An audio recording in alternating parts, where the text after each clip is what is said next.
All right, let's start with something. I'm just gonna pick these out randomly from my little bag over here. Okay, I cannot talk about reformulations without talking about this right here. This is La Nuit de l'Homme, and this is the reformulated bottle. This is the original bottle from, okay, so this is 2018. This is 2010. This fragrance came out in 2009. So this is original formulation. This is possibly the third formulation of it. In smell, La Nuit de l'Homme by Yves Saint Laurent, identical, pretty much. The original is slightly more spicier, a little bit more depth, but that just could be because of the age of the bottle compared to this. Longevity is slightly better on the original than it is on the reformulated one, and it feels a bit more cleaner, whereas this feels a little bit more rough around the edges, like I said, because of the additional spice. Still smells great.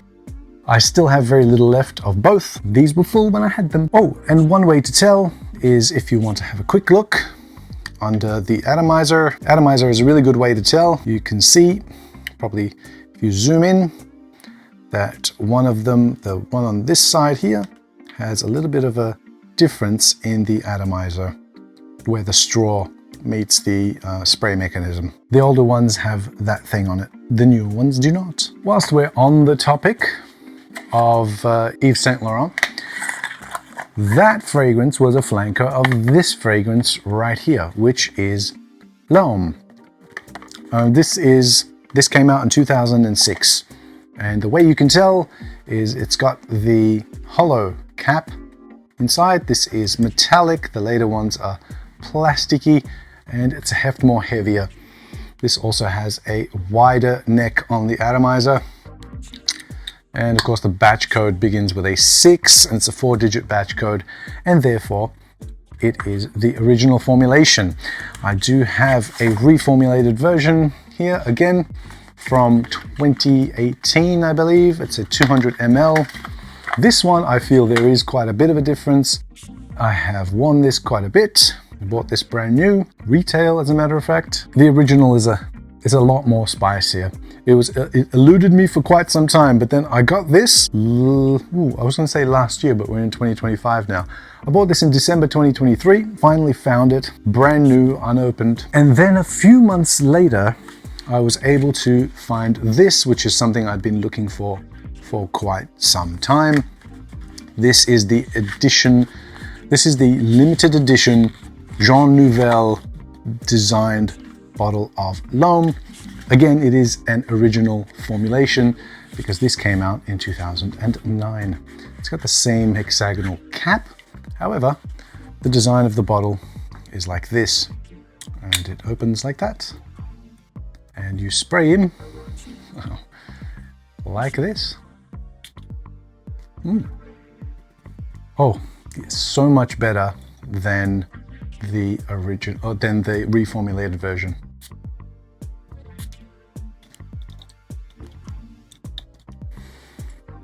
I absolutely love this scent. That's why I thought I needed to get this. Oh, if you look at the this little piece of rice or whatever it is that floats up to the top of the bottle, in green it does say YSL. If you can see that. The batch code for this is actually etched into the glass. And how do I know that this actually goes into the foam holder? How do I know this is an original formulation? Good question. Some manufacturers or some companies, some fragrance houses, they actually put the formula number on the boxes, not on the bottles, but on the boxes themselves. The formula number down here, which is 5YB04-1, which is the same formula number, that is here, but very hard to see because it's on reflective sort of material, this one. So they share the same formula numbers. This is from 2008, and this is from 2006. So original formulations. Smells so good. One other thing that I had both formulations of was this. This is Tsar by Van Cleef and Arpels. This is the original formulation here.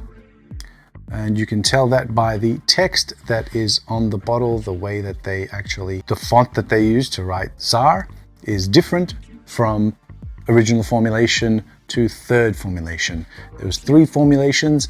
The original bottle looks like this, sort of greenish, like that. The second formulation had a different bottle altogether, had like a gold sort of cap with a clear sort of ribbed bottle with green juice inside. That's known to be the pour formulation. Then they fixed it up a little bit in the third formulation, which had the same design but a black bottle. It's see-through, but it's very dark. The glass is very dark. And I had both of them.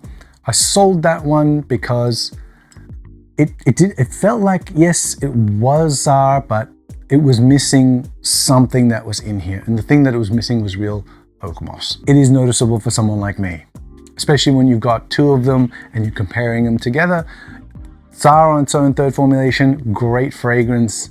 However, the original is, if you've got the original, then too bad, you've just been tainted. Your nose has been tainted. Now, this is not discontinued. It is still available, but you have to go to the Van Cleef and Arpels boutique in their, I think, Paris train station somewhere. Some boutique somewhere that you can still buy in store only. Another bottle I had the reformulated version of, and then I got my hands on the original, was Opium by Yves Saint Laurent, Opium pour Homme, this one. And when I smelled this after having emptied a quarter of my reformulated version, I immediately thought, I can't wear that anymore because this is just that much better.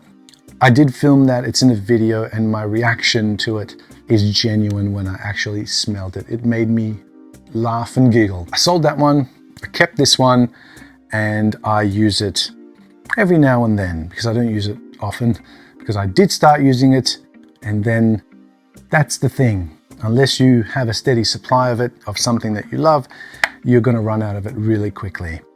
I guess that's the double-edged sword of having vintages. One way you can tell is that this circle is in gold on the boxes for the vintage Opiums, and the new ones are red dots. Even though this is a vintage, how it is not the original formulation from 1995.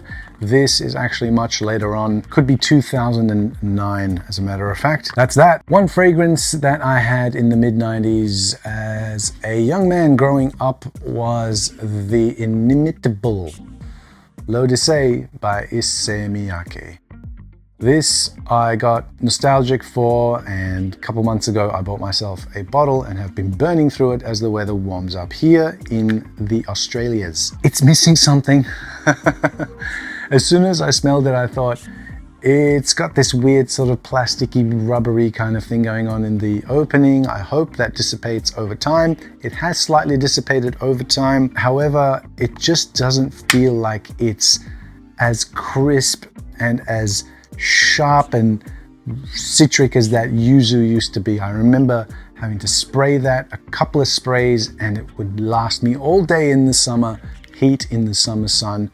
This, I've said I've been burning through it. Well, it's not because I've been wearing it that often, it's because I've had to spray a lot more of it on, just so that I can get the performance out of it that I needed to. Another thing I noticed is that these caps used to be metallic, but now they're plastic. A lot of my other Issey Miyake bottles of this shape have metallic caps. This has a plastic cap. One way you can tell, if you look at the bottle, there'll be like a pour homme or something down the bottom, or eau de toilette or something written at the bottom, whereas this one does not have it. And if you do not have access to view the bottle, the boxes were different. This is the new box. The old boxes had a little colored strip going through the middle. Here's one that's been butchered. Drakkar Noir. How do I know? I went through 4 bottles of this from the time I was 14 to the time I was 18 or 19 years old. This was my first, second, third, and fourth fragrance growing up as a kid. I bought it a few years ago, maybe 3 years ago, as a laugh. Yes, every time I smell it, I get nostalgic and it takes me back into time. However, when I wear it, it's a different story altogether. It's just lost its, it doesn't have a word for it. It's just lost its, which is what Drakkar Noir was. If there ever was probably a fragrance that Chuck Norris would wear, it would be Drakkar Noir. And Drakkar Noir would wear Chuck Norris. That's how badass this freaking thing was. It was everywhere back in the day. Everybody wanted to smell like this. But now, even if you wear it, you probably won't smell anybody smelling you. It's kind of weak. Another one that I have a very strong association to, because it was another bottle that I went through when I was a young man, the late 90s, early 2000s, was this. This is Acqua di Gio, the original by Giorgio Armani. This is an original bottle from, I forget, I think it's 2001 or 2004. Let me just double check that. It is 2001. Smells amazing. Longevity is superb, as a matter of fact. And it stays true to its freshness and its aquaticness and a little bit of herbaceousness in there as well from the sage. And compared to modern formulations that I've smelled, some dried down to vanilla, some dried down to nothing. They kind of had this very watery, aquatic sort of opening. Sort of gave me the feeling of, yeah, it kind of smells like that, but it was like a copy or a cheap dupe of the original. It's unfortunate that people in this day and age have to go and buy that. Even people who buy that and think, yeah, this is pretty good, I'll try that on, don't know what the original smelled like and don't understand. Sometimes you see like reviews on Fragrantica from people who's experiencing this for the first time. It's an iconic fragrance and there's a reason for it. If you haven't smelled the original, I'd like to say that maybe zip it, but that's not fair because that's what's out in the market right now, and so therefore the votes will go accordingly based on what the juice is in the market right now. I cannot talk about reformulations without talking about Aventus. Of course, it's got to be in this particular list.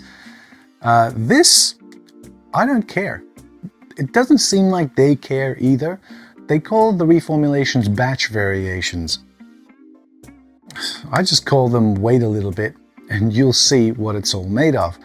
Unfortunately, there are things such as batch variations, which are kind of reformulations, but just due to the ingredients and the mixing and the things that I mentioned earlier that's available, then it means you're going to get differences in smell from batch to batch. And I used this, and I think I did a video just recently where I showed I just emptied a bottle. This is the other one where I'm like just at halfway, and I go through this because I have my other one, which is from 2017. This one's for the bright sunny days because it's a very citrus heavy Aventus. It's from 2017. This is the F batch. I have no complaints about F batch Aventus. They've all been really good so far. Here's another thing that you may not realize, that even vintage fragrances have had reformulations in sometimes very short amounts of time. Gucci Envy is famously known for being a very coveted fragrance, but it has been reformulated more than once. As a matter of fact, it's been reformulated 3 times as far as I know. Let me just take the foam off there. And the way that you can usually tell is one has very bright green juice, and that is the reformulation, and then the yellowish juices are the original formulations. You can also tell by the way the batch codes are, if they're different, if they're 4 digits and they're only numbers, or if they got number and letter combinations in 5 or 6 digits, then they're different batches. I think this is because Gucci was being bought and sold at that particular time. So different distributors, different companies took on the distribution, and therefore these got reformulated. In any guise, I believe this is actually a really good fragrance. It doesn't really matter which one you get. Of course, the original is going to be the one that all the collectors would want to have. Sometimes reformulations can go very, very wrong, but sometimes they can go very, very right, which means they don't actually change the character of the scent whatsoever. This particular scent came out, I think, back in the 1920s, and it's by the House of Chanel. It is called Gardenia, and this is a bottle that I got from the 1980s. And here is another bottle that I have from the 1990s. There is a difference in juice color, of course, and that just could very well be due to the age. My favorite. Little bit lighter. They're both eau de toilettes. Little bit lighter. I do have a vintage Parfum from the 1990s as well, but that is different. I'm not comparing parfums to eau de toilettes. I'm comparing eau de toilettes to eau de toilettes. These both smell great, and Chanel Gardenia in any guise, I believe, is great. If you do get the eau de parfum, the new one from the Les Exclusives collection, all you need to do is just overspray, which is fine. So back in 1992, I believe this was released. This is from the house of Laura Biagiotti, and this is called Roma Uomo, to complement the Roma, which was for ladies. This is the third and current formulation that's out at the moment. I love this fragrance. I used to smell it a lot in the 90s.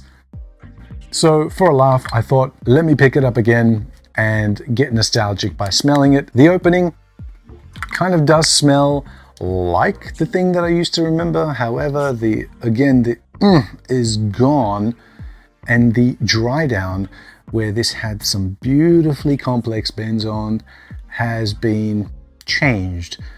And I guess it's been changed to keep this at a reasonable cost. Them's the breaks, I guess. You can still probably get really good quality benzoin to put in the base and probably amp up the amount that's in there, but then it would be too expensive. I don't know for whom. For the people that really like this fragrance, it should be fine. A couple of ways you can tell the original from the current formulation is that this current formulation bottle is frosted all the way. The original had a clear glass base and the rest of it was frosted. If you cannot view the bottle itself, on the box there is this kind of design. This is the third formulation. This is made in Italy. The original, I believe, was made in the UK, and some of the smaller miniatures were made in Germany and by a company called Eurocos, whereas this one is from Angelini Beauty.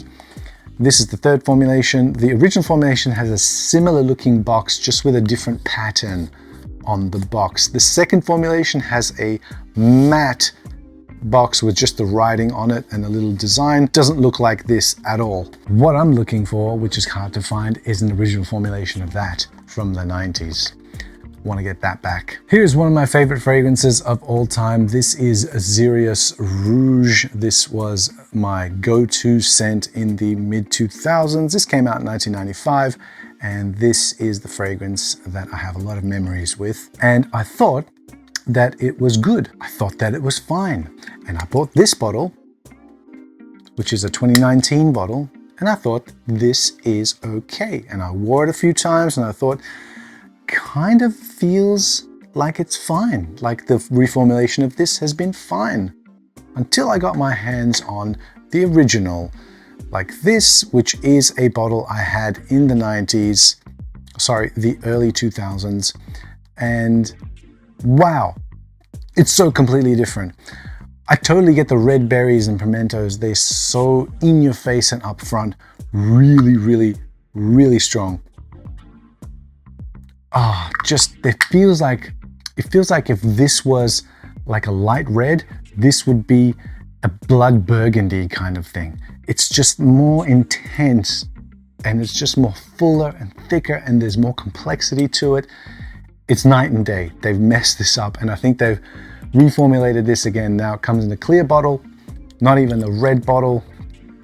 I don't know why they did that, but yeah, this original with the Art Deco bottle design, probably one of the best flankers that I've ever come across. I don't like the original Xeryus. I do love Xeryus Rouge. Still available, unfortunately, in current formulation.